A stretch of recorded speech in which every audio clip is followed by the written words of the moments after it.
Muy buena tarde, tengan apreciables maestrantes. Es un placer para su servidor en esta ocasión poder disertar nuestra segunda sesión virtual. Le damos la más cordial de las bienvenidas al maestro Alejandro. Muy buenas tardes. Y también se comunicó la otra compañera para indicar que se conectaría con posterioridad, pero agradezco enormemente el hecho de que estén presentes en nuestra sesión virtual. Vamos a dar continuidad con nuestra materia principios, sujetos y garantías rectoras del derecho penal o el proceso como tal.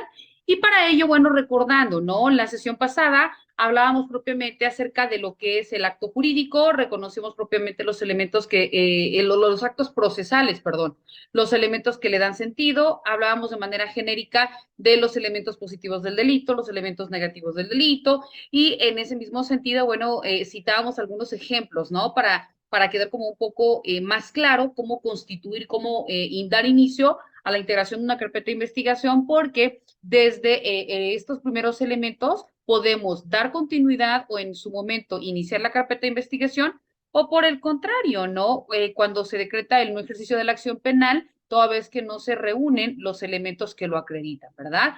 Entonces, bueno, en ese sentido, si le parece, damos continuidad nosotros y conforme la compañera se va integrando, pues también en el mismo tenor para que vaya retomando los temas, ¿vale? Bueno, hablábamos propiamente nada más de manera. Claro que sí. Buenas tardes, maestra. Gusto en saludarla. Hola, buenas tardes, ¿Qué gracias. tal? Y justamente le iba a preguntar si existe alguna interferencia en el proceso en cuanto al audio o en cuanto a la videocámara, pero creo que no, ¿verdad? Todo bien, profesora. Perfecto, hecho. Bueno, pues damos inicio, aprovechamos al máximo nuestra segunda sesión y nada más retomando, hablábamos o citamos pues que los actos procesales son aquellos actos que pueden ser iniciados ya sea por el tribunal, ¿no? Propiamente también por las partes o en su defecto por los terceros que van a tener una incidencia de manera directa sobre la litis o sobre los hechos que dan inicio a una controversia, ¿verdad?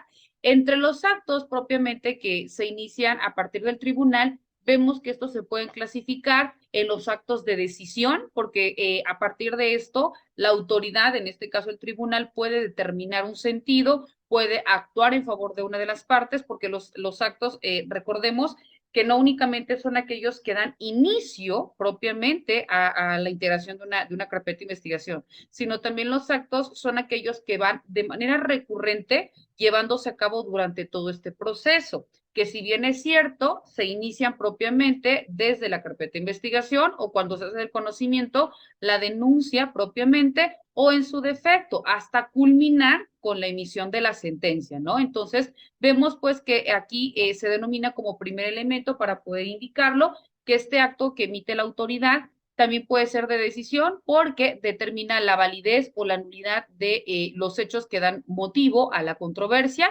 también porque puede validar o en su caso tachar los elementos probatorios que las partes determinan, es decir, aprobarlo para que durante la etapa intermedia puedan desahogarse o simple y sencillamente no encuadren con los elementos del tipo y luego entonces pues no tener relación directa con estos, ¿verdad? O en su defecto, ¿no? Cuando ya se dicta una sentencia propiamente a través de la ejecución misma, cuando se determina, ¿no? El fallo en favor de quién de las partes, si se establece una sentencia condenatoria o en su defecto una sentencia absolutoria, ¿verdad? Entonces, aquí nos están indicando cómo existe esta decisión que emana propiamente de un acto procesal. También nos indica que otro de los elementos, estamos hablando de la comunicación. ¿Por qué de la comunicación? Porque es aquel que va a dar cabida a que se entable una controversia, ¿no? La comunicación, recordemos que cuando estamos hablando de este proceso en materia penal, por naturaleza se establece la cuestión de oralidad, aunque como bien citábamos en la clase pasada, pues también se pueden realizar, salvo aquellas excepciones que por su simple y especial naturaleza, la ley también te faculta que sean otorgadas por escrito, pero que luego entonces se ratifique de manera verbal, ¿verdad? También nos indica que debe existir la documentación en los actos procesales. La documentación únicamente cuando, por ejemplo, queremos validar, como bien decíamos, un dictamen o queremos corroborar, ¿no? La titularidad o en este caso que funja como perito en la materia, ¿no? Entonces, ahí estamos exhibiendo alguna documental, pero repito que va a ser sometida a una validación. Entonces, vemos pues que estos actos procesales que emite el tribunal se clasifican de acuerdo a estos tres sentidos: la decisión, la comunicación y la documentación. Dentro de estos actos, pues también tenemos, como citábamos, las partes. Las partes van a ser los actos de obtención y los actos dispositivos. Cuando hablamos de los actos de obtención, ¿por qué de obtención? Porque es a partir de lo que, como bien se comenta, las partes, en este caso, la víctima y el imputado, pues van a someter al momento de que exista su declaración, pues obviamente los elementos que hagan del conocimiento de la autoridad el por qué está reclamando un derecho, o la otra parte, el por qué en su momento realice esa comisión por alguna circunstancia que lo motiva, o en su defecto, el por qué no encuadran los elementos de manera directa con la probable responsabilidad, ¿ok? Por eso es a partir de la obtención de lo que ellos plasman o de lo que ellos exhiben como medio probatorio que se va a emitir un resolutivo. Y los dispositivos, ¿por qué? Porque lo que nosotros indicamos estamos obligados a probar. Recordemos que la carga de la prueba va a recaer directamente sobre la persona que está manifestando su dicho, ¿no? Porque obviamente tendrá que ser objeto de justificación, ¿no? Entonces, aquí estamos hablando pues del por qué se considera como estos actos procesales dentro de estas dos vertientes, específicamente sobre las partes, cuando hablamos de, repito, la obtención y por otro lado la disposición. Y cuando hablamos de los actos de terceros, cuando hablamos de los actos de terceros, estamos hablando propiamente de la prueba, y dentro de la prueba opera la decisión y la cooperación. ¿Por qué como prueba o por qué como terceros? Porque son circunstancias que de manera indirecta, ¿no?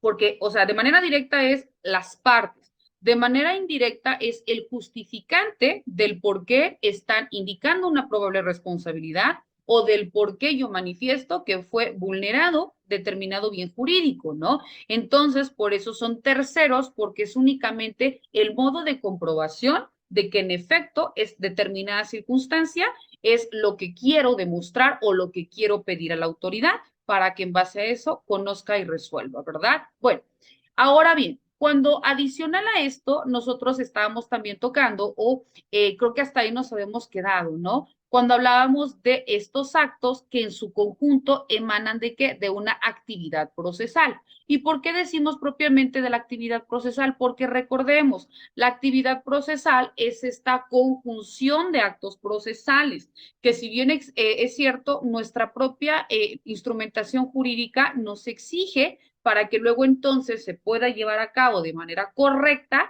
el procedimiento. Y dentro de este, al momento de que la autoridad, en este caso el juez de ejecución de sentencias, determine lo conducente, no puedan argumentar ninguna de las partes que existió algún vicio durante el proceso que lo pueda invalidar, ¿no? Porque se pudiera decir de que no se desahogó tal o cual medio probatorio, que en su momento pudo haber detonado en un cambio radical en la sentencia, o en su momento cuando se dejó de hacer determinada cuestión, o cuando no se validó alguna circunstancia, o cuando en su defecto las partes exhiben alguna prueba superveniente y no le dan sentido, o alguna circunstancia, repito, que tenga relación directa con los hechos objeto de la controversia y que la autoridad por determinadas circunstancias no lo valida o no le da la certeza que en un momento dado las partes invocan, ¿no? Entonces, por eso esta actividad nos indica que es lo mismo cuando hablábamos de manera genérica de los métodos de investigación, específicamente el método sistemático,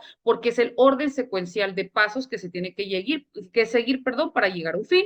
Lo mismo con la actividad, es esta conjunción de actos procesales que de manera concatenada, que de manera sucinta, se deben llevar a cabo para luego entonces culminar con esta etapa de juicio, ¿no? En el momento de que se emite la sentencia. Ahora bien, es importante que nosotros identifiquemos que dentro de este sistema penal o este sistema de justicia penal existen diferentes etapas, ¿no? Que se deben de tomar en consideración para que luego entonces podamos nosotros invocar que existe o que deba existir el correcto procedimiento. Primero vamos a partir del procedimiento ordinario.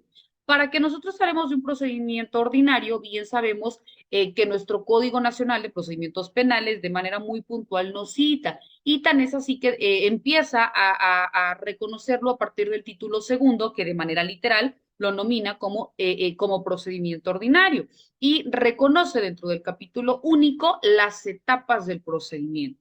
Cuando hablamos de las etapas del procedimiento, dicho sea de paso, empieza a tener su regulación jurídica a partir del artículo 211, donde nos indica cuáles son estas, y nos indica que las etapas del proceso penal, si bien es cierto, pues sabemos que son tres, ¿no? ¿Cuáles van a ser estas? Primero, la etapa de investigación.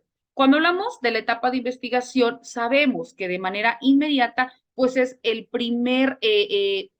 primer línea de acción o el primer contacto que se tiene con una autoridad, en este caso, yo como víctima, ¿verdad? Porque estoy acudiendo ante una instancia jurisdiccional para solicitar la protección de esta, ¿no? Porque es un derecho que emana de mi condición de persona y que luego entonces desde la Constitución política me lo consagra, y por ello crea estas leyes supletorias para que en auxilio pues me garanticen esta protección, exista una reparación del daño sobre aquellos delitos que lo puedan por su propia naturaleza reparar, o en su defecto, cuando sean imposibles su reparación, bueno, pues que existe una sanción proporcional a la falta cometida, ¿no?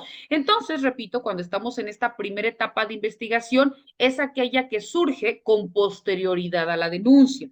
Recordemos, ¿no? ¿Quién va a realizar la denuncia? Bueno, la propia norma pues también nos indica que cuando existan circunstancias o delitos, ¿cómo se van a hacer del conocimiento? Pues puede ser a petición, en este caso, a petición de parte, es decir, la persona que sufre el detrimento en su bien jurídico tutelado se tiene que apersonar para que luego entonces pueda integrarse la carpeta de investigación. O caso contrario, también puede perseguirse de oficio, ¿no? Como por ejemplo, cuando estamos hablando de los menores de edad, en este caso los incapaces, cuando estamos hablando también a partir de las reformas en nuestro código como tal, pues nos indica que también cuando estamos hablando en materia de violencia contra la mujer, y también en casos específicos sobre adultos mayores, ¿no? Que por su condición de vulnerabilidad, cuando exista indicios de la probable comisión de hechos constitutivos de delito, pues entonces la autoridad bastará con que existe esta presunción para que luego entonces se integre la carpeta de investigación, ya sea porque tiene la noticia, ya sea parte policía o ya sea a través de una denuncia anónima o de los elementos con los que la autoridad pudo haberse hecho llegar de esta información, para que luego entonces inicie o abra la carpeta de investigación, y obviamente durante el proceso pues determine, ¿no?, la existencia o no del delito como tal. Sin embargo, habrán otros, repito, que forzosamente tiene que apersonarse, repito, el sujeto o la víctima que está siendo o que ha sido vulnerada, para que luego entonces pues se dé inicio de manera formal a esta integración de la carpeta de investigación, ¿verdad? Entonces, bueno, decimos que es a partir de la denuncia donde se tiene primero que asegurar determinados elementos, ¿no? Primero, identificar si le asiste el derecho. Segundo, determinar el tipo penal sobre el cual se va a dar inicio o sobre el cual se va a aperturar la carpeta de investigación. Si en efecto se cometió un delito, quién lo cometió, si existe una probable responsabilidad del que lo cometió, es decir, de todas estas formas que van a encargarse de recabar estos indicios el Ministerio Público y los policías. Y cuando se cuenten con pruebas suficientes que determinen la existencia de un posible delito, bueno, pues se deberán agregar los testigos y los peritos para que luego entonces se declare ante un juicio. Una vez de que se tiene la probable responsabilidad de la comisión de estas conductas, luego entonces se tiene que dar paso o se tiene que dar cabida al juez de control, quien en este caso analizará la información y autorizará al Ministerio Público a llevar a cabo propiamente a la persona imputada a juicio, ¿no? En ese momento, de manera específica, se deberá acusar formalmente al imputado a una audiencia pública. Todo esto, repito, da cabida propiamente a partir de lo que se encuentra contemplado dentro de nuestro Código Nacional de Procedimientos Penales, específicamente dentro del numeral 211, donde nos indica propiamente la existencia, perdón, de la primera etapa del juicio, ¿no?, que es el de investigación. o de inicio, como con cualquiera de estas dos nominaciones, pues se le conoce como etapa de inicio o etapa de investigación. A su vez, también el código es muy explícito porque nos indica que esta etapa de inicio, si bien es cierto, comprenden dos fases. ¿Cuáles van a ser estas? Primero, la de investigación inicial, ¿no? Como lo decía hace rato. De manera literal, ¿cómo inicias? Bueno, con la denuncia, con la querella o con cualquier otro requisito equivalente. ¿Cuál puede ser el requisito equivalente? Lo que también citábamos, ¿no? Una denuncia anónima, un informe, parte policía, qué sé yo, porque están integrando elementos que me permiten tipificar un delito, que me permiten recabar tiempo, lugar y probable responsable o víctima, ¿no? Que de manera inmediata, pues son elementos con los que yo puedo dar inicio a un proceso de investigación. Y de manera textual nos dice que va a concluir cuando el imputado quede a disposición del juez de control para que luego entonces se formule la imputación, ¿verdad? Ahora bien, existe la segunda fase propiamente de esta etapa inicial o etapa de investigación, que es lo que se conoce como la investigación complementaria. Como su nombre lo indica, es aquella que va a robustecer esta etapa de inicio, porque aquí ya tengo el inicio o los elementos que me van a detonar en la investigación, ¿no? O recabar todos aquellos indicios que me permitan acreditar la vulneración de este bien jurídico tutelado y en el mismo sentido, acreditar la responsabilidad del imputado, ¿verdad? Pero la etapa complementaria es aquella que comprende desde la formulación de la imputación y una vez agotada, que se haya, agotada esta, que se haya cerrado la investigación, es decir, aquella complementaria, como bien comentamos, es aquella que me va a aportar o me va a robustecer los elementos que ya tengo desde la etapa de inicio. Luego entonces damos pie a la segunda etapa, que se le conoce como la etapa intermedia o también conocida como la etapa de preparación a juicio. Cuando hablamos de esta etapa de preparación a juicio, es aquella que de manera inmediata va a comprender desde la formulación de acusación, es decir, ya tengo integrada propiamente mi denuncia, ya tengo acreditada, perdón, la probable responsabilidad, ahora viene la formulación de la acusación y que se va a llevar hasta el auto de apertura a juicio, ¿no? Y dentro de la tercera etapa, que es propiamente la de juicio, va a ser desde que se recibe el auto de apertura a juicio hasta luego entonces la emisión de la sentencia propiamente por el juez, ¿no? O el tribunal de enjuiciamiento. Ahí es hasta donde de Profesora, una manera, duda. sí, Perdón por interrumpir. no, no, La no, investigación complementaria también abarca hasta la intermedia, ¿no? Tengo entendido. no, no, no, no, no. Cuando hablamos de la etapa complementaria, estamos hablando todavía de la etapa de investigación o de la etapa de inicio. Por eso decíamos que es La aquella. investigación complementaria. Sí, la investigación complementaria forma parte dentro de la primera etapa, que es la etapa de investigación. ¿Por qué? Porque dentro de la primera etapa, recordemos que es aquella donde yo, Ministerio Público, estoy dando inicio a la probable responsabilidad o comisión de una conducta, porque yo, Ministerio Público, pues no estoy facultado para decirte no al lugar a tu petición, ¿no? Porque pues estoy obligado a iniciarla aunque después, luego, obviamente, si encuadran los elementos con el tipo, ¿no? Pero yo no puedo decir si existe o no una responsabilidad directa a determinado sujeto. Por eso, cuando tú como víctima acudes conmigo, ¿qué tengo que dar cabida? Primero, acreditar que en efecto tu bien jurídico tutelado ha sido vulnerado, ¿no? Que a ti te asiste el derecho. El ejemplo que citábamos en la clase pasada, ¿no? El de robo. Si tú acudes para manifestar un delito de robo, pero de manera directa no resientes el detrimento patrimonial, pues luego entonces no estás facultado para que a ti sea a quien la ley te considere como víctima. Probablemente exista otro tipo penal específicamente sobre los elementos que tú me estás determinando, pero no encuadran bajo la hipótesis de robo, ¿verdad? Pero en este caso, ahí sí yo puedo recategorizar el delito. Sin embargo, cuando hablamos de la etapa de inicio, por eso te decía, consta de dos fases, ¿no? No es lo mismo etapa que fase. Las etapas son tres, etapa de inicio o etapa de investigación. La segunda etapa, que se le conoce como etapa intermedia o de preparación a juicio. ¿Por qué de preparación a juicio? Porque Sí, es ya en lo de donde yo juicio, ¿verdad? Ajá, porque es en donde yo estoy recabando todos los medios probatorios que las partes me están sometiendo a consideración para que luego entonces se valide, es decir, se califique de legales aquellos que sí encuadran con las hipótesis planteadas dentro de la denuncia, ¿no? Y luego entonces se desahoguen para que ya una vez de que pasen a la etapa de juicio sea donde ya la autoridad va a determinar la sentencia, ¿no? Condenatoria o absolutoria y también el tipo de sanción, ¿no? La cuestión en cuanto a multa y también los años que deberá compurgar en caso que sea condenatoria o en su defecto en caso de que sea absolutoria. Todo esto dentro del procedimiento ordinario.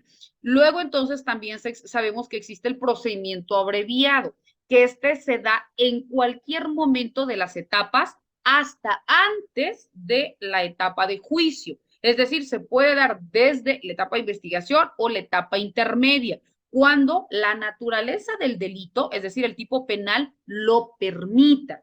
Por ejemplo, anteriormente recordemos que la violencia contra la mujer, se me ocurre la violencia psicológica o no sé, podía ser conciliable, ¿no? A petición de parte, bueno, llegabas, concedías el perdón, otorgabas el perdón y simplemente pues ya, comúnmente, ¿no? Como se le dice, pues le damos carpetazo. Pero recordemos que mediante las reformas habidas, específicamente en materia penal, ya la violencia contra la mujer no da cabida a una conciliación. Entonces, se tiene que llegar hasta la etapa de juicio y se tiene forzosamente que emitir una sentencia como tal, ¿verdad? Entonces, aquí no se puede utilizar un procedimiento abreviado por la naturaleza del tipo, ¿ok?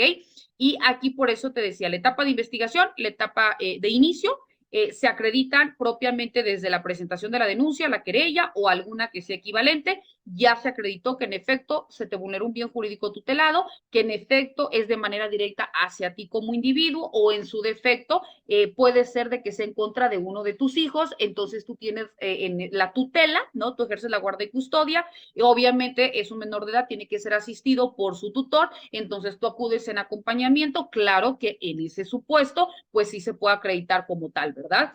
Y la etapa complementaria, como te decía, es aquella que va a reunir o va a otorgar mayores elementos y que va a ser desde la formulación de la imputación hasta una vez que se haya cerrado el proceso de investigación. Por eso estamos hablando de la primera etapa, como su nombre lo dice, etapa de investigación. Yo a Ministerio Público me estoy haciendo llegar de todos aquellos elementos que necesito para poder determinar que se va a iniciar una carpeta bajo este tipo penal porque se reunieron todos los elementos del tipo. Existe la conducta, existe la tipicidad, la antijuricidad, existe luego entonces conducta típica antijurídica, la culpabilidad, la punibilidad, la imputabilidad y no existen y existen las condiciones objetivas como tal. Existen estos 7 elementos, aunque sabemos que nuestro Código Penal pues es suficiente con que existan estos 4, conducta típica antijurídica y culpable, para que se integre el tipo. Ya las adicionales, si bien es cierto, complementan a estas, pero con que se materialicen estas 4, con eso es suficiente. Una vez de que ya se agota esto, entonces ¡pum!, damos inicio al conocimiento de, en este caso, el juez de control. ¿Por qué? Porque ahí estamos hablando de la segunda etapa, que es la etapa intermedia o también conocida como la etapa de preparación a juicio, ¿no? Aquí ya tengo la carpeta de investigación iniciada, ya tengo de manera puntual cuáles son los elementos o los medios probatorios que la víctima me está indicando que acreditan su dicho. Entonces, como te decía, ¿no? Yo ya empiezo a palomear o empiezo a calificar cuáles medios probatorios sí son acordes o sí tienen una relación directa con los hechos que se ventilan y cuáles simplemente pues no tienen razón de ser de desahogarlos porque no incide a una respuesta como tal, es decir, no tienen una injerencia directa con los hechos. En el mismo sentido, también existe como te decía, ¿no? Desde ya se formuló la imputación en la etapa intermedia, ya existe un probable responsable, luego entonces, bueno, ya cuando se le requiere, cuando en un momento dado ya se han agotado las medidas de apremio o aquellas que por su naturaleza, cuando estamos hablando de alguna cuestión de naturaleza violenta o algún orden de restricción o abstenerte de salir de determinado territorio porque se te va a estar requiriendo, no lo sé, las que la propia naturaleza del tipo pues se vayan a expedir, ¿verdad? Entonces, aquí todas estas es precisamente donde se califican, donde se lleva a cabo esta formulación de acusación y ya presentamos, en este caso, al juez de enjuiciamiento, por eso se le conoce como tribunal de enjuiciamiento, porque ya entra el tercer juez para que ya valide los medios probatorios que ya se desahogaron en la etapa intermedia, no nada más se califican las pruebas, se desahogan las pruebas, se llaman los peritos, o sea, todo aquello que sea necesario para determinar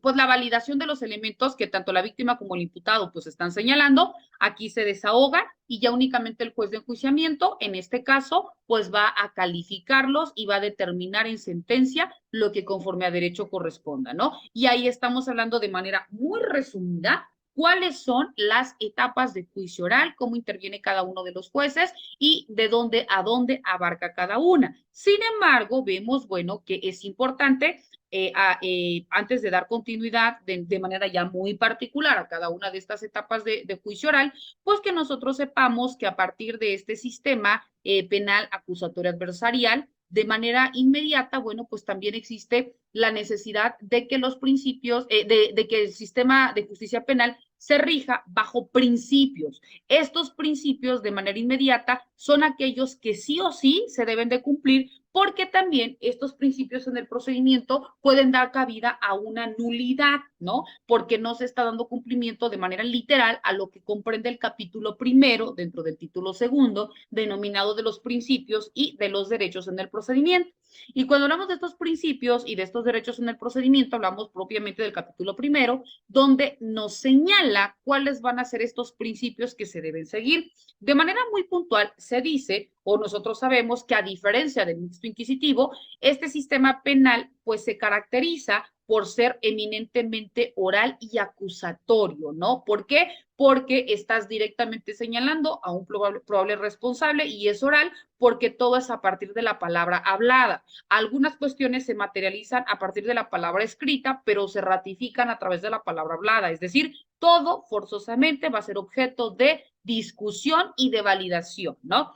Y también se tienen que observar determinados principios. ¿Cuáles son estos? Primero, el principio de publicidad. ¿Por qué? Porque se deberán desahogar en audiencia pública, salvo, también recordemos, aquellos que por sus condiciones excepcionales, la propia ley te diga que deberán ser a puertas cerradas o sobre algunos casos en particular, por ejemplo, cuando estamos hablando por ejemplo, no sé, se me ocurre de algunos asesinos seriales o de algunos, no sé, menores de edad que por la naturaleza pues no puedan o no deban ser revictimizados y expuestos al público, ¿no? O sea, casos muy específicos, entonces, bueno, sí deberán ser a puerta cerrada. Caso contrario, deberán ser eminentemente públicos.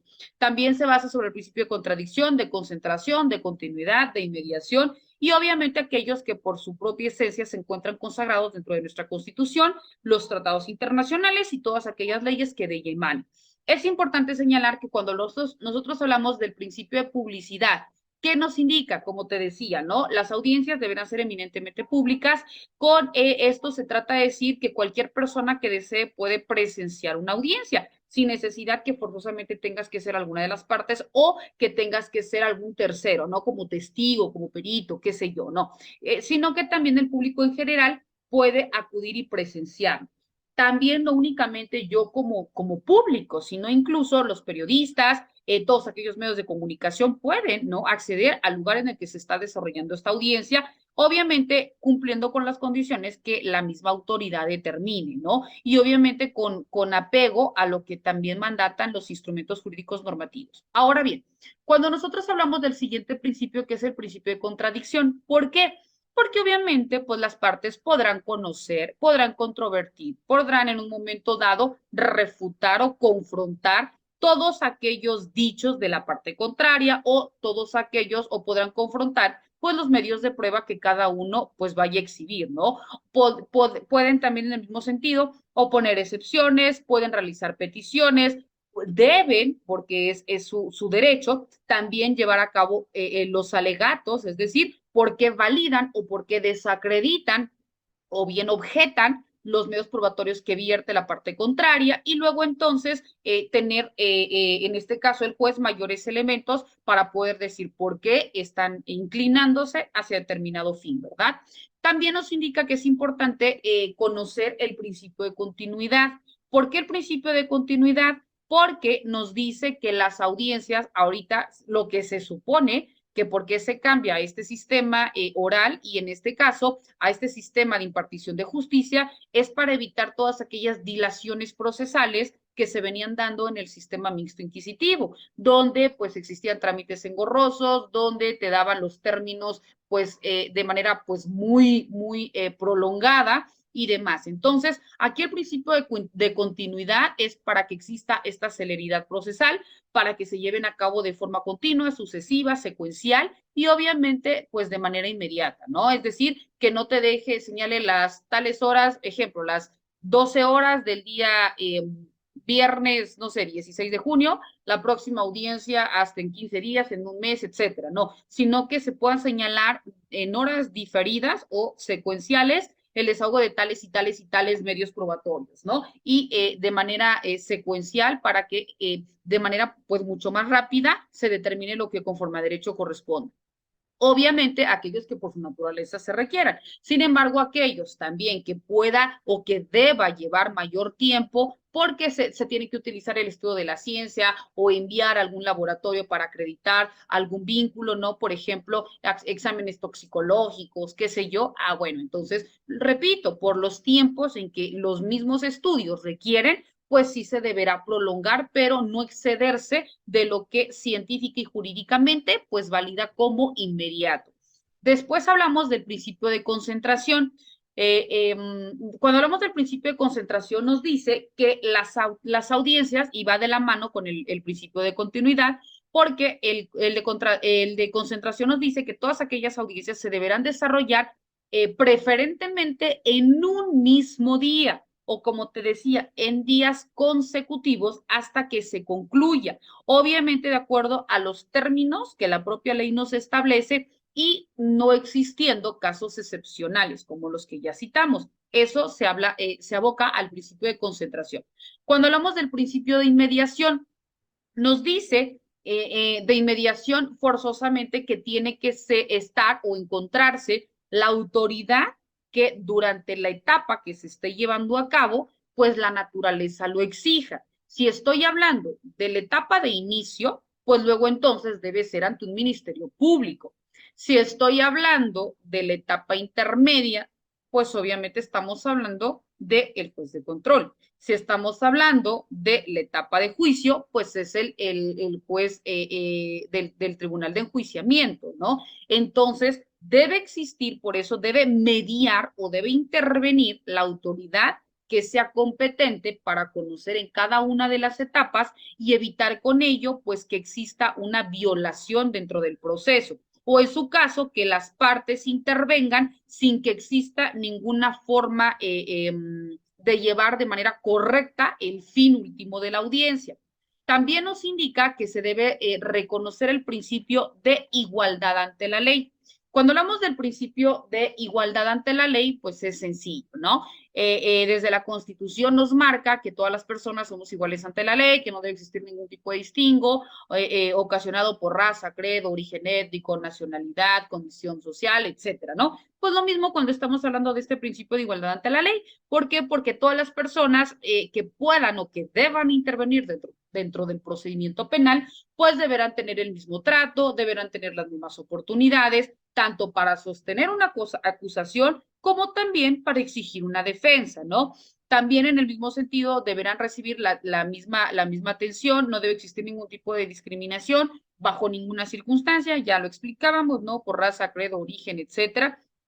Y en ese sentido, bueno, sabemos que cuando hablamos de igualdad ante la ley, por eso existen